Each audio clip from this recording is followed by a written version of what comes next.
هناك ما يسمى بالقفطان.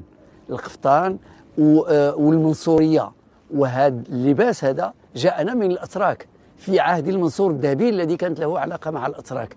فالقفطان كله بهذه الطريقة كان يلبسه الرجال وكانت تلبسه النساء، وورثناه وبقي إلى اليوم. وإذا سألت فاسيا اليوم عن أصل هذا القفطان يقول لك هو أصله هو مغربي 100%، هو في الواقع جاءنا من المشرق. هناك ما يسمى بالقفطان.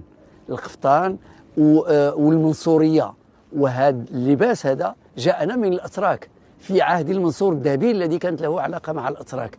فالقفطان كله بهذه الطريقة كان يلبسه الرجال وكانت تلبسه النساء، وورثناه وبقي إلى اليوم. وإذا سألت فاسيا اليوم عن أصل هذا القفطان يقول لك هو أصله هو مغربي 100%، هو في الواقع جاءنا من المشرق. هناك ما يسمى بالقفطان. القفطان والمنصورية، وهذا اللباس هذا جاءنا من الأتراك في عهد المنصور الذهبي الذي كانت له علاقة مع الأتراك. فالقفطان كله بهذه الطريقة كان يلبسه الرجال وكانت تلبسه النساء، وورثناه وبقي إلى اليوم. وإذا سألت فاسيا اليوم عن أصل هذا القفطان يقول لك هو أصله هو مغربي 100%، هو في الواقع جاءنا من المشرق.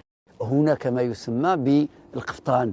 القفطان والمنصورية، وهذا اللباس هذا جاءنا من الأتراك في عهد المنصور الذهبي الذي كانت له علاقة مع الأتراك.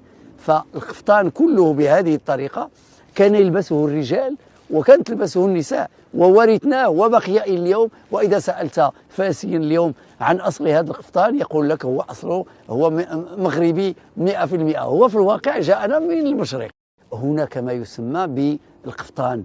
القفطان والمنصورية، وهذا اللباس هذا جاءنا من الأتراك في عهد المنصور الذهبي الذي كانت له علاقة مع الأتراك.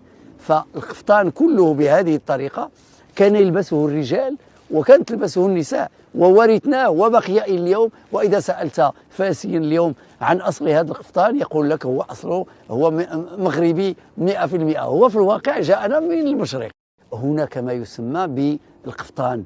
القفطان والمنصورية، وهذا اللباس هذا جاءنا من الأتراك في عهد المنصور الذهبي الذي كانت له علاقة مع الأتراك. فالقفطان كله بهذه الطريقة كان يلبسه الرجال وكانت تلبسه النساء، وورثناه وبقي إلى اليوم. وإذا سألت فاسيا اليوم عن أصل هذا القفطان يقول لك هو أصله هو مغربي 100%، هو في الواقع جاءنا من المشرق.